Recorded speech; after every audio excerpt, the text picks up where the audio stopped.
મિત્રો આજે આપણે આ ચેપ્ટરનો સૌથી અગત્યનો ટોપિક વોન્ટ ઓફ અવયવ આઈ ભણવા જઈ રહ્યા છે. વોન્ટ ઓફ અવયવની સંજ્ઞા છે આઈ, સ્મોલ આઈ. પણ મિત્રો આ થિયરી ભણીએ એ પહેલા હું તમને બે પદો, દ્રાવ્યનું પ્રાયોગિક આણ્વીય દળ અને દ્રાવ્યનું સૈદ્ધાંતિક આણ્વીય દળ, આ બંને શબ્દો ઉદાહરણ દ્વારા સાઈડમાં પહેલા તમને સમજાવી દઉં, કારણ કે આ બંને શબ્દો આ થિયરીમાં અવારનવાર આવશે. ચલો, આપણે દ્રાવણના સંખ્યાત્મક ગુણધર્મો 4 ભણ્યા હતા. બાષ્પ દબાણ, જેમાં આપણે રાઉલ્ટના નિયમ પરથી સૂત્ર તારવેલું છે. બીજો ગુણધર્મ ઉત્કલન બિંદુ ઉન્નયન, જેમાં ડેલ્ટા ટીબી નું સૂત્ર તારવ્યું હતું. ત્રીજો ગુણધર્મ ઠાર બિંદુ અવનયન, જેમાં ડેલ્ટા ટીએફ નું આપણે સૂત્ર તારવેલું છે. અને ચોથો ગુણધર્મ અભિસરણ દબાણ, જેમાં આપણે પાઈ નું સૂત્ર તારવેલું હતું. આ બધા જ સૂત્રોમાં M2 એટલે દ્રાવ્યનું આણ્વીય દળ, M2 એટલે દ્રાવ્યનું આણ્વીય દળ થશે. પણ જો આપણે આ સૂત્રની મદદથી દ્રાવ્યનું આણ્વીય દળ શોધવું હોય તો આપણે ભણી ગયા છીએ, તો એના માટે દ્રાવણના બાષ્પ દબાણમાં થતો આ સાપેક્ષ ઘટાડો પ્રયોગ દ્વારા માપવો પડે. આ સૂત્રની મદદથી દ્રાવ્યનું આણ્વીય દળ M2 શોધવું હોય તો દ્રાવણના ઉત્કલન બિંદુમાં થતો વધારો ડેલ્ટા ટીબી પ્રયોગ દ્વારા માપવો પડે. એ રીતે આમાં ડેલ્ટા ટીએફ પ્રયોગ દ્વારા માપવો પડે. અને આના દ્વારા દ્રાવ્યનું આણ્વીય દળ M2 શોધવું હોય તો અભિસરણ દબાણ પાઈ માપવું પડે. ટૂંકમાં આ સૂત્રોની મદદથી આપણે દ્રાવ્યનું આણ્વીય દળ M2 શોધીએ તે દ્રાવ્યના આણ્વીય દળ શોધવા માટે આપણે પ્રયોગ દ્વારા કોઈક ને કંઈક મૂલ્ય આપણે માપવું પડે છે. એટલે આ આણ્વીય દળ શોધીએ આ સૂત્રની મદદથી, એને આપણે દ્રાવ્યનું પ્રાયોગિક આણ્વીય દળ કહીશું. પણ આપણે ધોરણ 11 માં પરમાણ્વીય દળનો ઉપયોગ કરીને જે આણ્વીય દળ શોધતા હતા, જેમ કે ધારો કે KCl નું આણ્વીય દળ મારે શોધવું છે. અત્યારે આ રફકામ કરી રહ્યો છું, થિયરી શરૂ નથી કરી હજી. ચલો, એમાં એક પોટેશિયમ છે, પોટેશિયમનું પરમાણ્વીય દળ 39 વત્તા એક ક્લોરીન છે, ક્લોરીનનું પરમાણ્વીય દળ 35.5 છે. જો અહીં સરવાળો કરીશું તો આપણને 74.5 ગ્રામ પ્રતિ મોલ જવાબ મળશે. તો આ રીતે પરમાણ્વીય દળનો ઉપયોગ કરીને જો આપણે આણ્વીય દળ શોધીશું તો એને આપણે આ થિયરીમાં સૈદ્ધાંતિક આણ્વીય દળ કહીશું. હજી ઉદાહરણ આપું, ધારો કે એસિટિક એસિડ અથવા તો ઇથેનોઇક એસિડ CH3COOH, જેનું આણ્વીય દળ શોધવું છે 11મા ધોરણની રીતથી, તો આમાં 2 કાર્બન છે, તો 2 ગુણ્યા કાર્બનનું પરમાણ્વીય દળ કેટલું, તો 12. હાઇડ્રોજન 3 ની એક 4 છે, એટલે 4 ગુણ્યા હાઇડ્રોજનનું પરમાણ્વીય દળ તો 1. 2 ઓક્સિજન છે, તો 2 ગુણ્યા ઓક્સિજનનું પરમાણ્વીય દળ 16. તો અહીંયા 12 દુ 24 વત્તા 4 એકા 4 અને વત્તા 16 દુ 32. સરવાળો કરશો તો જવાબ 60 આવશે. 60 ગ્રામ પ્રતિ મોલ. તો આ રીતે પરમાણ્વીય દળનો ઉપયોગ કરીને જે આણ્વીય દળ શોધી એને આ થિયરીમાં આપણે સૈદ્ધાંતિક આણ્વીય દળ કહીશું, અથવા તેને સાચો આણ્વીય દળ કહીશું. અને આ સૂત્રોની મદદથી આપણે દ્રાવ્યનું આણ્વીય દળ શોધીશું, એને પ્રાયોગિક આણ્વીય દળ કહીશું. હજી બીજા 2 શબ્દો સમજાવી દઉં થિયરી શરૂ કરતા પહેલા. ધારો કે KCl ને પાણીમાં ઓગાળવામાં આવે તો KCl ના એક અણુમાંથી K+ ધનાયન અને Cl- ઋણાયન છૂટા પડશે. એટલે KCl ના દ્રાવણમાં તેનું વિયોજન થયું કહેવાય. અણુ તૂટીને તેનું આયનીકરણ થાય, ધનાયન અને ઋણાયન છૂટા પડે, તેને આપણે વિયોજન કહીએ છીએ. એસિટિક એસિડ એને આપણે બેન્ઝીનમાં ઓગાળીએ તો એસિટિક એસિડના બે અણુઓ ભેગા મળી દ્રાવણની અંદર એક મોટો દ્રાવ્ય કણ બનાવે. ટૂંકમાં એના બબ્બે અણુઓ ભેગા મળીને એક એક દ્રાવ્ય કણ બનાવતા જશે તો એક કરતા વધારે અણુઓ ભેગા મળીને મોટો દ્રાવ્ય કણ બનાવે તો તેને સુયોજન કહેવાય. અણુ તૂટે તો વિયોજન, અણુઓ જોડાય તો સુયોજન. તો મિત્રો થિયરી શરૂ કરતા પહેલા મેં 4 પદો ભણાવ્યા. દ્રાવ્યનું પ્રાયોગિક આણ્વીય દળ, દ્રાવ્યનું સૈદ્ધાંતિક આણ્વીય દળ અથવા સાચું આણ્વીય દળ, અને વિયોજન અને સુયોજન. 4 પદો સમજાયા. તો ચાલો હવે આપણે થિયરી શરૂ કરવા જઈ રહ્યા છે. વોન્ટ ઓફ અવયવ આઈ. તો થિયરીની શરૂઆતમાં સીધે સીધું નહીં આવી જાય કે વોન્ટ ઓફ અવયવ આઈ કોને કહેવાય ને એનું સૂત્ર શું ને એ સીધે સીધું નહીં આવે. પહેલા આપણે ઘણું બધી વસ્તુ ઉદાહરણ દ્વારા સમજવી પડશે, પછી છે વોન્ટ ઓફ અવયવ આઈ નો ઉલ્લેખ થશે થિયરીમાં. તો ચલો સમજીએ. દ્રાવણના સંખ્યાત્મક ગુણધર્મો. હું સંખ્યાત્મક ગુણધર્મો બોલું એટલે આપણે આ 4 સંખ્યાત્મક ગુણધર્મો યાદ રાખવાના. દ્રાવણના સંખ્યાત્મક ગુણધર્મો એ ફક્ત વિદ્યુત અવિભાજ્ય દ્રાવ્ય ધરાવતા દ્રાવણો માટે જ લાગુ પડે. આપણે વિદ્યુત અવિભાજ્ય દ્રાવ્યોમાં 3 કીધું હતું: ખાંડ, યુરિયા અને ગ્લુકોઝ. ટૂંકમાં આપણા દ્રાવણમાં દ્રાવ્યનું આ રીતે વિયોજન પણ ના થવું જોઈએ, સુયોજન પણ ના થવું જોઈએ, એવા દ્રાવણો માટે જ આ સંખ્યાત્મક ગુણધર્મો લાગુ પડે છે. એટલે દ્રાવણના સંખ્યાત્મક ગુણધર્મો એ વિદ્યુત અવિભાજ્ય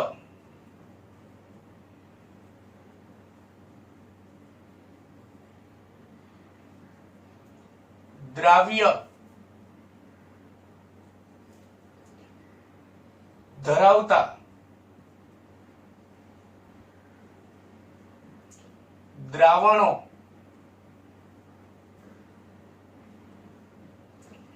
માટે જ લાગુ પડે છે. હું અહીં મુદ્દા ટૂંકમાં લખું છું. ચલો, વિદ્યુત અવિભાજ્ય દ્રાવ્ય ધરાવતા દ્રાવણો માટે જ લાગુ પડે છે એટલે કે એનો અર્થ શું થયો? એટલે કે દ્રાવણમાં દ્રાવ્યનું સુયોજન કે વિયોજન ન થતું હોય તેવા દ્રાવણો માટે જ આ ગુણધર્મો લાગુ પડે છે. એટલે આનો મતલબ એવો થયો એટલે કે દ્રાવણના સંખ્યાત્મક ગુણધર્મો એ દ્રાવણમાં દ્રાવ્યનું સુયોજન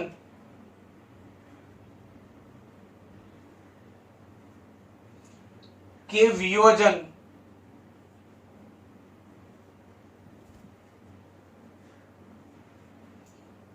થતું ન હોય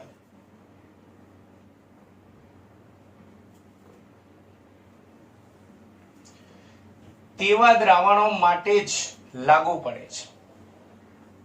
શા માટે? એનું કારણ શું?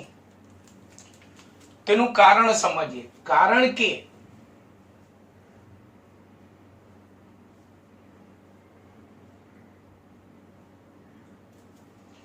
જો દ્રાવણમાં દ્રાવ્યનું વિયોજન થતું હોય, જો દ્રાવણમાં દ્રાવ્યનું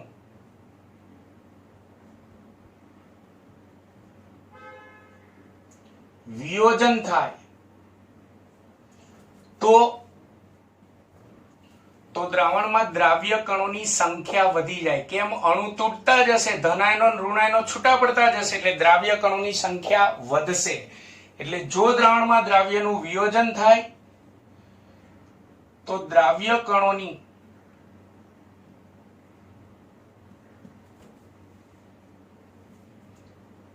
સંખ્યા વધે છે.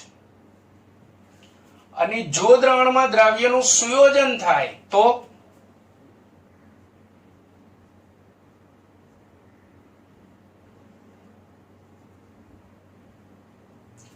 તો તેવા દ્રાવણમાં દ્રાવ્ય કણોની સંખ્યા ઘટે છે. કેમ? કારણ કે એના એક કરતા વધારે અણુઓ ભેગા મળીને મોટા મોટા દ્રાવ્ય કણ બનાવતા જશે એટલે દ્રાવ્ય કણોની સંખ્યા ઘટશે. અને જો આવું બને તો એટલે કે જો દ્રાવ્ય કણોની સંખ્યા વધે કે ઘટે તો આવા દ્રાવ્યનું આપણે પ્રાયોગિક આણ્વીય દળ M2 શોધી આ સૂત્રનો ઉપયોગ કરીને. તો એ પ્રાયોગિક આણ્વીય દળ એ અસામાન્ય મળે છે એટલે કે સાચું મળતું નથી, એટલે કે આની જેટલું મળતું નથી. એટલે જો આવા દ્રાવ્ય નું પ્રાયોગિક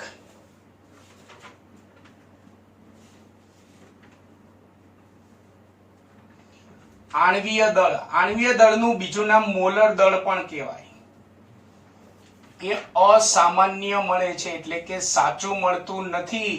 એટલે કે આપણે પરમાણ્વીય દળની મદદથી જે સૈદ્ધાંતિક આણ્વીય દળ શોધી એના જેટલું ના મળે, અસામાન્ય મળે. હું અસામાન્ય બોલું ને એટલે સમજી લે ખોટું મળે છે, અસામાન્ય મળે છે.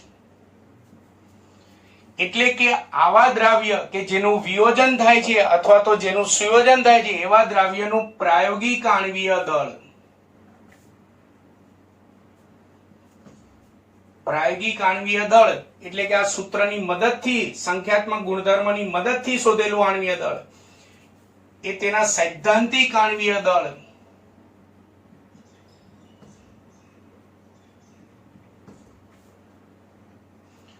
જેટલું મળતું નથી, ખોટું મળે છે, અસામાન્ય મળે છે.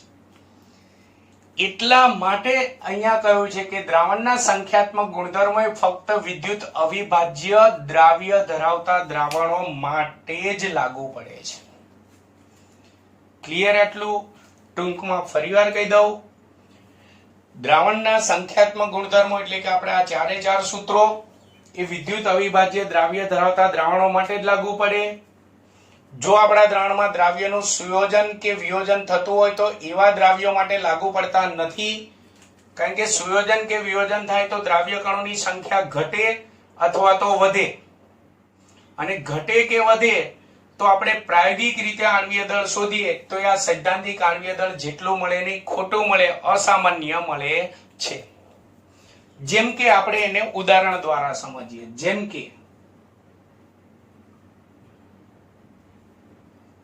ચલો પહેલું લઈએ આપણે વિયોજન.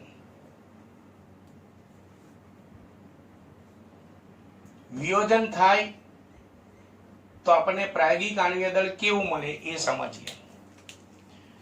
ધારો કે મેં એક પાત્રમાં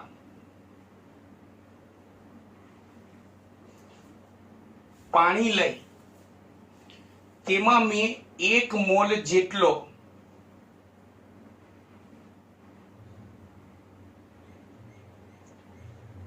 KCl ઓગાળેલો છે. તો KCl નું દ્રાવણમાં વિયોજન થશે, K+ અને Cl- છૂટા પડશે. તો જો 1 મોલ અણુ હોય તો એમાંથી 1 મોલ K+ અને 1 મોલ Cl- છૂટા પડશે, એટલે તેનું વિયોજન થવાથી તેના દ્રાવણમાં દ્રાવ્ય કણોની સંખ્યા 2 મોલ જેટલી થઈ જશે. 1 મોલ ઓગાળો તો અંદર દ્રાવ્ય કણો 2 મોલ થશે, 2 મોલ ઓગાળો તો 4 મોલ થશે, 4 મોલ ઓગાળો તો 8 મોલ થશે. દ્રાવ્ય કણોની સંખ્યા શું થઈ ગઈ? વધી ગઈ. તો આવા દ્રાવણ માટે આપણે આ ચારેયમાંથી કોઈ પણ એક સૂત્રનો ઉપયોગ કરી પ્રાયોગિક આણ્વીય દળ શોધીએ KCl નું, તે પ્રાયોગિક આણ્વીય દળ આપણને કેવું મળશે? અસામાન્ય, સાચું મળશે નહીં. એ પ્રાયોગિક આણ્વીય દળ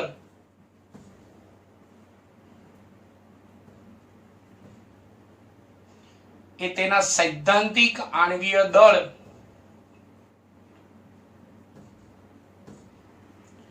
જેટલું મળતું નથી. એટલે કે આવા KCl ના દ્રાવણ માટે આપણે પ્રાયોગિક આણ્વીય દળ શોધ્યા ચારમાંથી એક સૂત્રનો ઉપયોગ કરીને. એ આણ્વીય દળ ત્યાં 74.5 જે સાચું આણ્વીય દળ છે એના જેટલું નહીં મળે, પણ એના કરતા આપણને હંમેશા ઓછું મળશે. કેમ? કારણ કે એનો અણુ તૂટ્યો, અણુ તૂટે એટલે અંદર દ્રાવ્ય કણનું વજન ઘટે.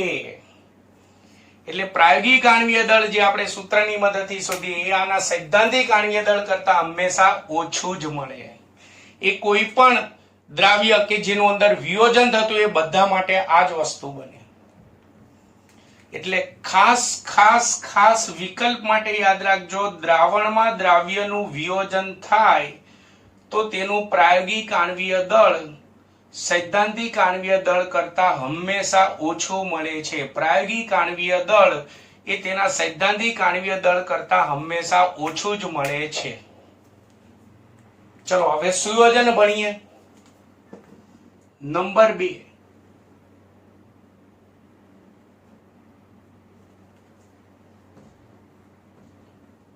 સુયોજન.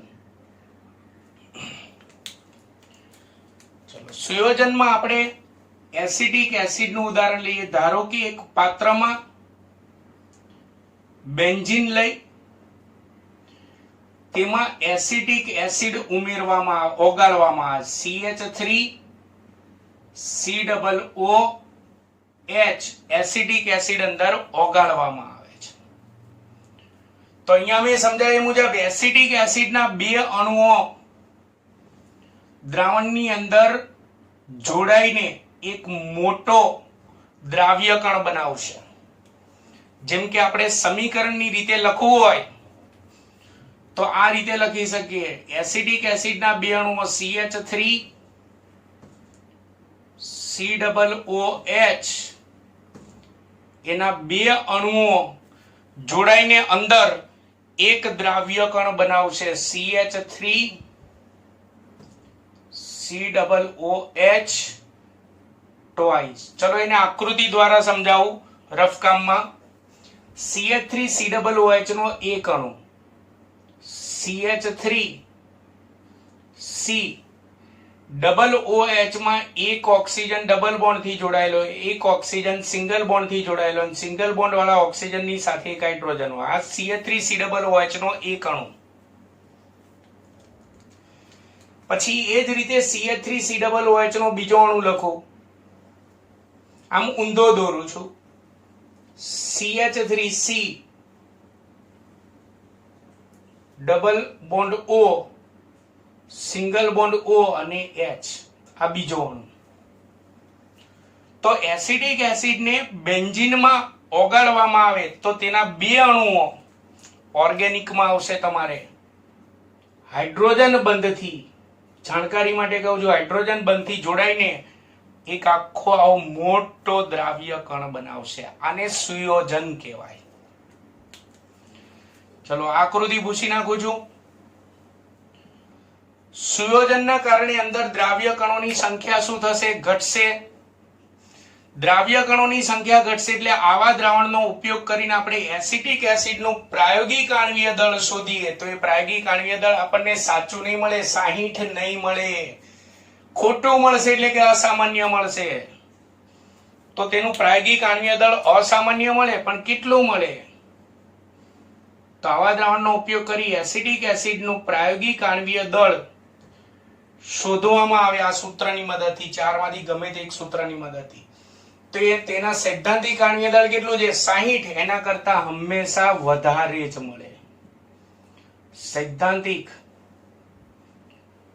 આણ્વીય દળ કરતા હંમેશા વધારે હશે. કેમ વિચારો. ધારો કે આ એક બોલપેન છે, આ એક બોલપેન છે. એક બોલપેન નું વજન કેવું હોય? ઓછું. એ જોડાઈને બે બોલપેન થાય પછી બંનેનું સંયુક્ત વજન કરીએ શું થશે? વધી જશે ને. તેવું અહીંયા વિચારો કે બહાર હતા દ્રાવણની બહાર ત્યારે અણુ અલગ અલગ હતા, ભેગા થઈ ગયા અંદર એટલે આણ્વીય દળ શું થઈ જશે? વધી જશે. 60 કરતા શું થઈ જશે? વધી જશે.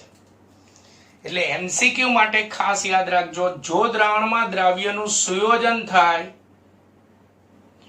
તો તેવા દ્રાવ્યનું પ્રાયોગિક આણ્વીય દળ ખોટું મળે છે.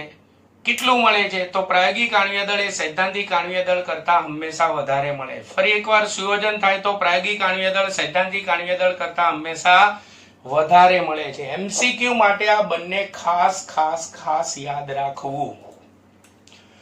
ટૂંકમાં આટલું આપણે સમજાય એના ઉપરથી એક તારણ નીકળ્યું કે જો દ્રાવણમાં દ્રાવ્યનું વિયોજન થાય અથવા સુયોજન થાય તો દ્રાવ્ય કણોની સંખ્યામાં વધારો કે ઘટાડો થાય, જેથી પ્રાયોગિક આણ્વીય દળ એ તેના સૈદ્ધાંતિક આણ્વીય દળ જેટલું ના મળે એના કરતા કાં તો ઓછું મળે કાં તો એના કરતા વધારે મળે. તો આજે પ્રાયોગિક આણ્વીય દળ જે મળે છે ખોટું મળે છે, ખોટા પ્રાયોગિક આણ્વીય દળને કહેવાય છે અસામાન્ય આણ્વીય દળ કહેવાય છે.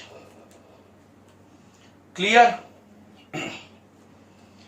ચલો હવે આગળ જઈએ.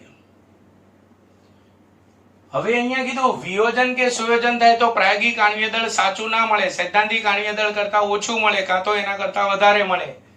પણ મારે સુયોજન કે વિયોજન થતું હોય તો એવા દ્રાવણમાં દ્રાવ્યનું પ્રાયોગિક આણ્વીય દળ મારે સાચું મેળવવું છે. એટલે કે પ્રાયોગિક આણ્વીય દળ આ સૈદ્ધાંતિક આણ્વીય દળ જેટલું જ મારે મેળવવું છે. તો આવા સંજોગોમાં સુયોજન કે વિયોજન થતું હોય તેવા સંજોગોમાં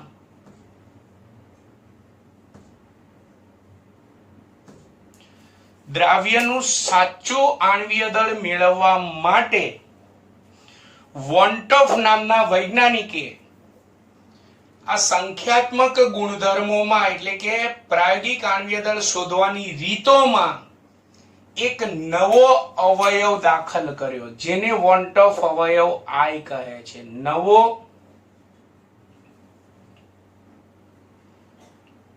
અવયવ દાખલ કર્યો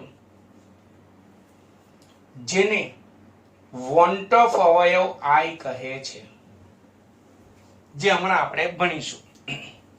ફરી એકવાર, દ્રાવણમાં દ્રાવ્યનું વિયોજન કે સુયોજન થાય તો તેનું પ્રાયોગિક આણ્વીય દળ એ સૈદ્ધાંતિક આણ્વીય દળ કરતા કાં તો ઓછું મળશે કાં તો વધારે મળશે. આવા સંજોગોમાં પ્રાયોગિક આણ્વીય દળ સાચું મેળવવું હોય તો વોન્ટોફ નામના વૈજ્ઞાનિકે આ સંખ્યાત્મક ગુણધર્મોના સૂત્રોમાં એટલે કે પ્રાયોગિક રીતો જે છે આણ્વીય દળ શોધવાની પ્રાયોગિક રીતોમાં એક નવો અવયવ એટલે કે નવું પદ દાખલ કર્યું. એ નવા પદને એટલે કે નવા અવયવને વોન્ટોફ અવયવ I કહે છે. આ વોન્ટોફ અવયવ I ની મેં ઓળખ આપી. હવે વોન્ટોફ એ નવો અવયવ આની અંદર દાખલ કર્યો તો આમાં કઈ જગ્યાએ દાખલ કર્યો તો દાખલ કરતા આપણે પછી શીખીએ, પણ પેલા એ વોન્ટોફ અવયવ I તો શોધવો પડે ને. I શોધીને પછી આમાં દાખલ કરવાનો હોય તો આપણે એના માટે વોન્ટોફ અવયવ I શોધવાના સૂત્રો જોઈએ. વોન્ટોફ અવયવ I શોધવાના સૂત્રો. ચલો, એનું પહેલું સૂત્ર વોન્ટોફ અવયવ I શોધવાના પણ દાખલા આવે છે. વોન્ટોફ અવયવ I બરાબર દ્રાવ્યનું, હું અહીંયા ટૂંકમાં લખીશ, દ્રાવ્યનું સામાન્ય આણ્વીય દળ. સામાન્ય આણ્વીય દળ એટલે સાચું આણ્વીય દળ જે આપણે પરમાણ્વીય દળની મદદથી શોધ્યું હોય તે, છેદમાં દ્રાવ્યનું પ્રાયોગિક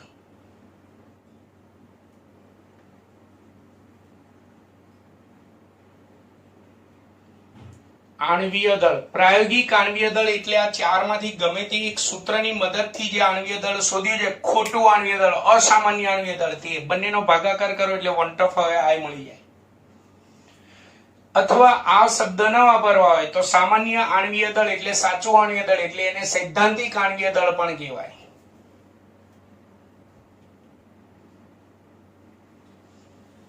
જે આપણે પરમાણ્વીય દળ ની મદદથી મેળવ્યું છે, સૈદ્ધાંતિક આણ્વીય દળ ભાગ્યા આ સૂત્રની મદદથી મેળવેલું આણ્વીય દળ એટલે કે પ્રાયોગિક આણ્વીય દળ. આ બંને સૂત્રો એક જ કહેવાય. એટલે જો આપણે આણ્વીય દળની મદદથી I શોધવો હોય તો સાચું આણ્વીય દળ એટલે કે સૈદ્ધાંતિક આણ્વીય દળ એટલે કે સામાન્ય આણ્વીય દળ ભાગ્યા સૂત્રની મદદથી શોધેલું પ્રાયોગિક આણ્વીય દળ, બંનેનો ભાગાકાર કરવાનો.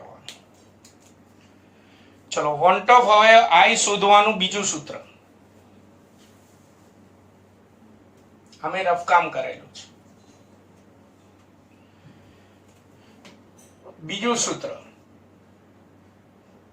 I બરાબર મારે કોઈ પણ દ્રાવ્યનો વોન્ટ ઓફ અવયવ I શોધવો છે, પણ સંખ્યાત્મક ગુણધર્મનો ઉપયોગ કરીને શોધવો છે, આણ્વીય દળનો ઉપયોગ કરીને નહીં. તો જો સંખ્યાત્મક ગુણધર્મ પરથી શોધો તો I બરાબર સંખ્યાત્મક ગુણધર્મનું પ્રાયોગિક મૂલ્ય છેદમાં સંખ્યાત્મક ગુણધર્મનું સૈદ્ધાંતિક મૂલ્ય. આમાં ધ્યાન રાખજો, આણ્વીય દળ પરથી શોધીએ તો સૈદ્ધાંતિક ઉપર છે અને પ્રાયોગિક નીચે છે, અને સંખ્યાત્મક ગુણધર્મના મૂલ્ય પરથી શોધીએ તો પ્રાયોગિક ઉપર છે અને સૈદ્ધાંતિક નીચે છે. ભૂલ ના થાય. એટલે શું, કઈ રીતે જો આ સૂત્ર સમજાવું. ધારો કે બાષ્પ દબાણ વાળો દાખલો છે ને વોન્ટ ઓફ અવયવ I શોધવાનું કીધું, તો બાષ્પ દબાણ નું પ્રાયોગિક મૂલ્ય છેદમાં બાષ્પ દબાણનું સૈદ્ધાંતિક મૂલ્ય. ઉત્કલન બિંદુમાં થતો વધારો ડેલ્ટા ટીબી વાળો દાખલો છે, તો ડેલ્ટા ટીબી નું પ્રાયોગિક મૂલ્ય છેદમાં ડેલ્ટા ટીબી નું સૈદ્ધાંતિક મૂલ્ય. ડેલ્ટા ટીએફ વાળો દાખલો છે, તો ડેલ્ટા ટીએફ નું પ્રાયોગિક મૂલ્ય છેદમાં ડેલ્ટા ટીએફ નું સૈદ્ધાંતિક મૂલ્ય. અભિસરણ દબાણ પાઈ વાળો દાખલો છે, તો અભિસરણ દબાણ પાઈ નું પ્રાયોગિક મૂલ્ય છેદમાં પાઈ નું સૈદ્ધાંતિક મૂલ્ય. એમાં દાખલાની અંદર પ્રાયોગિક મૂલ્ય પ્રયોગ કરી દાખલાની રકમમાં આપી દીધું હોય, આપણે માત્ર સૈદ્ધાંતિક મૂલ્ય જ શોધવાનું રહેશે. તો આપણે સંખ્યાત્મક ગુણધર્મ પરથી જો આપણે વોન્ટ ઓફ અવયવ I શોધવો હોય તો આ એનું સૂત્ર થયું. હવે ત્રીજું સૂત્ર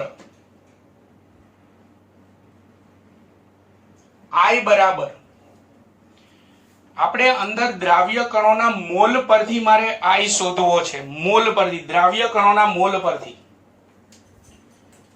તો સુયોજન કે વિયોજન થાય એટલે કે દ્રાવ્યને દ્રાવણમાં ઓગાળીએ એ પહેલા, સુયોજન કે વિયોજન થયા પહેલાના, હું અહીંયા ટૂંકમાં લખું છું, પહેલાના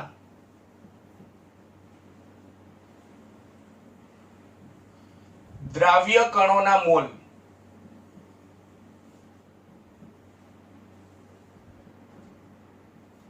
છેદમાં સુયોજન કે વિયોજન થયા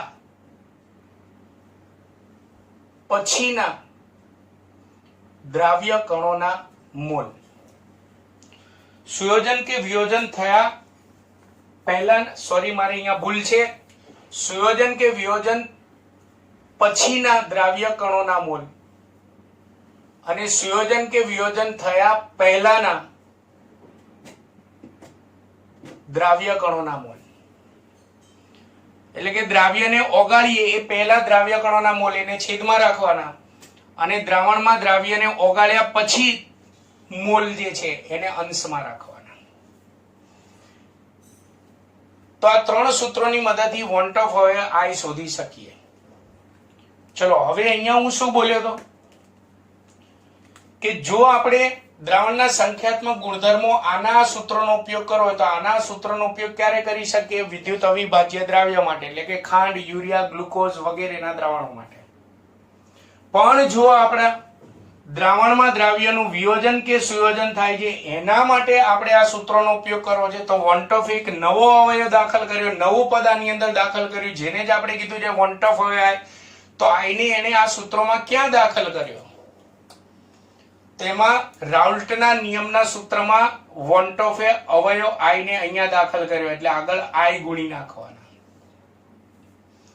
ઉત્કલન બિંદુ ઉન્નયનના દાખલાની સૂત્રમાં વોન્ટ ઓફ અવયવ I અહીંયા ગુણવાનો, અથવા આને ટૂંકમાં લખવું હોય તો I, યાદ કરો ડેલ્ટા ટીબી નું ટૂંકું સૂત્ર શું હતું? ડેલ્ટા ટીબી બરાબર કેબી ઇન્ટુ મોલાલિટી.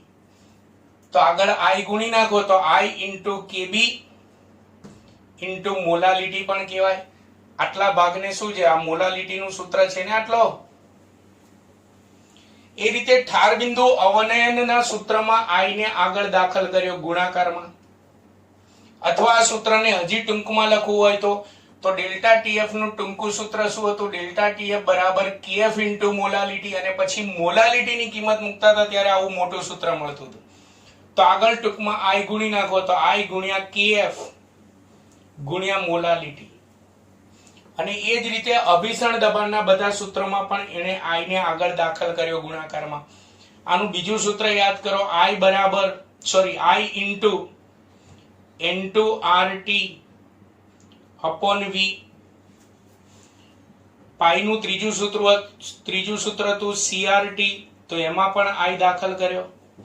ટૂંકમાં એને અત્યાર સુધીના આપણા જે પણ સંખ્યાત્મક ગુણધર્મના સૂત્ર હતા એમાં આગળ ગુણાકારમાં આઈ દાખલ કર્યો. તો યાદ રાખજો દાખલા માટે, જો આપણા દાખલામાં દ્રાવ્ય પદાર્થ ખાંડ, યુરિયા કે ગ્લુકોઝ જેવા વિદ્યુત અવિભાજ્ય દ્રાવ્ય ધરાવતું દ્રાવણ હોય તો આ સૂત્રો મૂકવાના, પણ આઈ મૂકવાનો નહીં. આઈ વગરના સૂત્રો મૂકવાના જે અત્યાર સુધી ભણ્યા છે. અને જો આપણો દાખલો આ રીતે વિયોજન થતું હોય અથવા સુયોજન થતું હોય એવા દ્રાવ્ય ધરાવતું દ્રાવણ દાખલામાં આવતું હોય તો આપણે આ સૂત્રનો ઉપયોગ કરવાનો, પણ આગળ સૂત્રમાં આઈ ગુણી નાખવાના. એટલે દાખલા માટે ખાસ યાદ રાખવાનું, ખાંડ, યુરિયા કે ગ્લુકોઝનો દાખલો આવે વિદ્યુત અવિભાજ્યનો તો આઈ વગરના સૂત્રો, અને સુયોજન કે વિયોજન થતું હોય તેવો દ્રાવ્ય હોય તો આઈ વાળા સૂત્રો એકના એક જ રહેશે, પણ માત્ર આઈ નો ફરક રહેશે. ક્લિયર? તો વોન્ટ ઓફ આઈ કોને કહેવાય? એના સૂત્રો, પછી વોન્ટ ઓફ ને આપણે આઈ ને સંખ્યાત્મક ગુણધર્મોમાં દાખલ કરીને નવા સૂત્રો. હવે ત્યાર પછી હજી આપણી થિયરી શરૂ છે.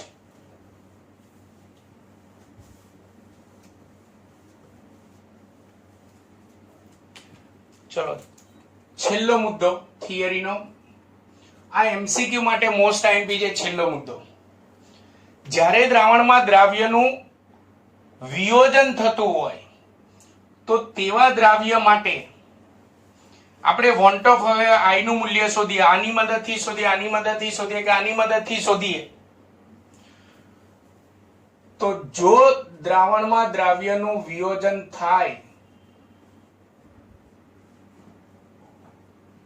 તો તેવા બધા દ્રાવ્યો માટે વોન્ટ ઓફ આઈ નું મૂલ્ય 1 કરતા વધારે જ હોય છે.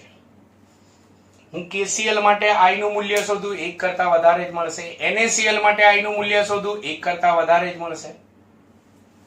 જો દ્રાવણમાં દ્રાવ્યનું સુયોજન થતું હોય તો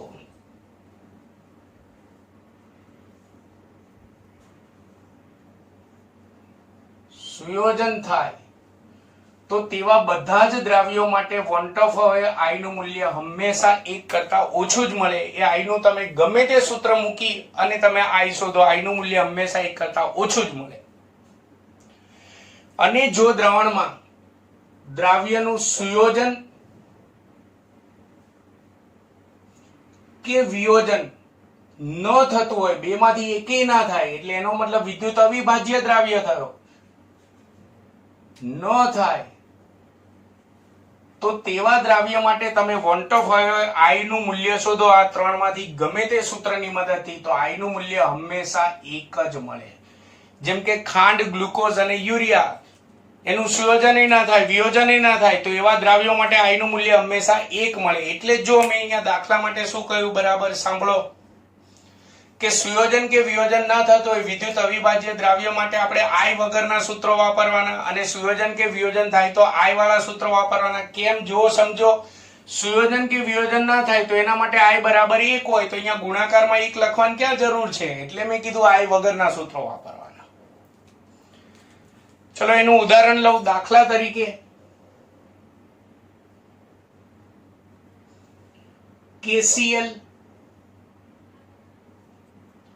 KCl ના જલીય દ્રાવણ માટે KCl નું આપણે આઈ શોધીએ તો KCl નું દ્રાવણમાં શું થાય? વિયોજન થાય તો KCl માટે આઈ નું મૂલ્ય હંમેશા કેટલું? 1 કરતા વધારે. યાદ રાખજો એમસીક્યુ માટે 1 કરતા વધારે એટલે કેટલું હોય? તો નિયર બાય 2 હોય. કેમ? એક કણમાંથી કેટલા દ્રાવ્ય કણ બન્યા? 2.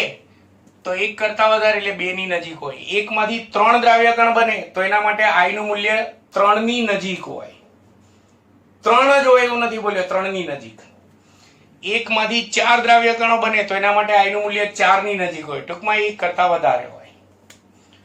ચલો, એસિડિક એસિડ ને બેન્ઝીનમાં ઓગાળીને બનાવેલું દ્રાવણ છે અને એમાં એસિડિક એસિડ માટે 1/2 હવે આઈ નું મૂલ્ય શોધવામાં આવે તો એસિડિક એસિડ નું અંદર શું થાય છે? સુયોજન થાય તો એના માટે આપણે આઈ નું મૂલ્ય કેવું મળશે? 1 કરતા ઓછું મળશે. પણ કેટલું 1 કરતા ઓછું? તો આમાં 1 માંથી કેટલા કણ બને છે? સોરી, 2 માંથી કેટલા દ્રાવ્ય કણ બને છે? 1. અડધા થઈ જાય છે. અડધા થઈ જાય છે એટલે આઈ નું મૂલ્ય નિયર બાય 0.5 હોય, 1 કરતા ઓછું. અને ખાંડ, યુરિયા કે ગ્લુકોઝ, ચલો ધારો કે ખાંડ, એનું જલીય દ્રાવણ લઈએ તો એમાં તેનું વિયોજન ના થાય, સુયોજન ના થાય તો તેના માટે 1/2 હવે આઈ નું મૂલ્ય એક્ઝેક્ટલી કેટલું હોય? 1 હોય. તો 1/2 હવે આઈ નું મૂલ્ય ક્યારે 1 કરતા વધારે હોય, ક્યારે 1 કરતા ઓછું હોય, ક્યારે 1 હોય. એમસીક્યુ માટે ખાસ યાદ રાખવાનું છે.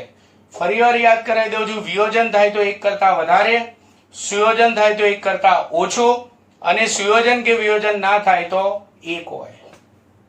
ક્લિયર? આ સાથે આપણે 1/2 હવે આઈ ની થિયરી પૂરી થઈ. દાખલા માટે હજી હું કહું છું છેલ્લે કે તમારે સંખ્યાત્મક ગુણધર્મના બાષ્પ દબાણનો દાખલો હોય, ઉત્કલન બિંદુ ઉન્નયન હોય, ઠાર બિંદુ અવનયન હોય કે અભિસરણ દબાણનો દાખલો હોય, જો સુયોજન કે વિયોજન ન થતું હોય તો એના માટે આઈ બરાબર 1 હોય એટલે એના માટે આઈ વગરના સૂત્રો મૂકવાના, આગળથી આઈ કાઢી નાખવાનું. અને સુયોજન કે વિયોજન થતું હોય તો એના માટે આઈ બરાબર 1 ના હોય એટલે એના માટે જો આ દાખલામાં સૂત્રો વાપરો તો આગળ સૂત્રમાં આઈ ગુણેલો હોવો જોઈએ, એ ભૂલતા નહીં. તો આ સાથે 1/2 હવે આઈ ની થિયરી પૂરી. મિત્રો, તમને મારો વિડીયો કેવો લાગ્યો તેના વિશે તમે જરૂરથી કમેન્ટ કરી શકો છો. મારા વિડીયોને લાઈક અને સબસ્ક્રાઇબ કરવાનું ભૂલશો નહીં તથા બેલ આઇકન પણ દબાવશો જેથી કરીને મારા વિડીયોની નોટિફિકેશન તમને મળતી રહે. નમસ્કાર.